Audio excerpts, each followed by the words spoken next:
మన తెలంగాణ రాష్ట్రంలో మన సీఎం రేవంత్ రెడ్డి గారు కూడా సైడ్ ఇన్కమ్ కోసం మరో కొత్త బ్రాండ్ని తయారు చేస్తున్నాడు.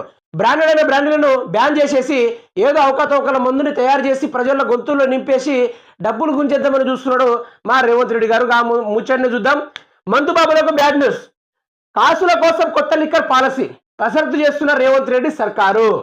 కొత్త పాలసీ అంటే ఇప్పుడు ఐబీ, ఓసీ, మద్రాసు ఇంకేమైనా గొప్ప గొప్ప బ్రాండ్లు ఏదైతే ఉన్నాయో మందులు, ఆ మందులు కూడా ఈరోజు పూర్తి స్థాయిలో బ్యాన్ చేసేసి కొత్త బ్రాండ్లను మా రేవంత్ రెడ్డి ఏమంటాడు, వచ్చి రాగానే తెలంగాణ రాష్ట్రంలో లిక్కర్ అమ్ముడు బంద్ చేస్తా.